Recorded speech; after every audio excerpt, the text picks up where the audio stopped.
Iyo nama rero yari iramutse iraba ibibazo by'amahoro n'umutekano biri mu karere na cane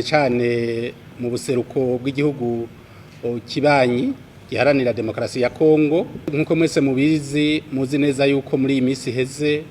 habaye intambara zikomeye eka mbere zigashika no gufata umuji wa Goma. Inyuma rero iyo nama rero nayo yarafashe ingingo zihambaye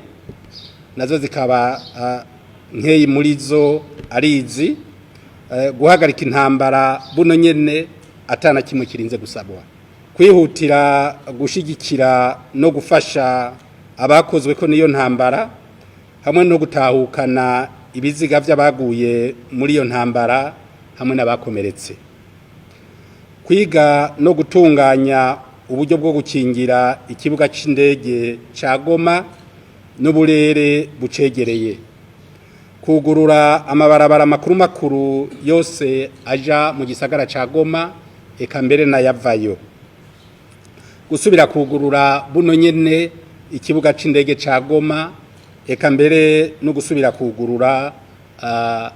ikiyaga ca Kivu kugira abashobora kugenda ibukavu bagende n'abavi bukavu nabo bashobore kujigoma. Izo ngingo rero inama y'abakuru b'ibihugu n'amareta ikaba cisaba yuko abarongoye inzego zo kwivuna abansi z'iyo miryango ibiri, uwo muryango w'ibihugu vya Afrika y'ubuseruko n'ibihugu vya Afrika y'ubumanuko ko boca bakorana mu minsi 5 kugira berekane igikorwa c'ubuhinga uko ibi bintu vyoja mu ngiro. Kandi iyo nama yaremeje kandi neza yuko ibiganiro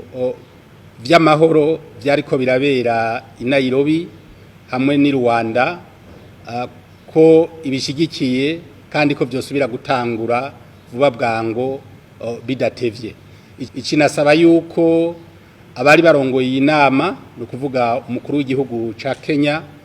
n'umukuru w'igihugu ca Zimbabwe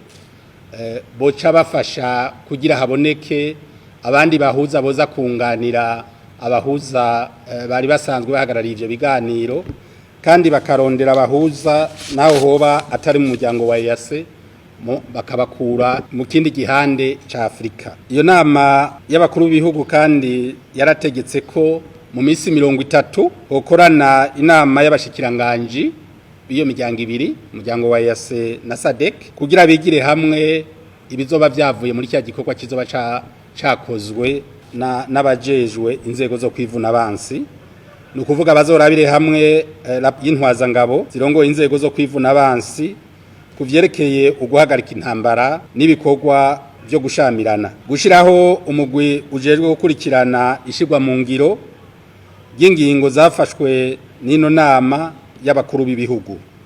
gutegura urupapuro rw'inzira cyo bita feuille de route gwerekana neza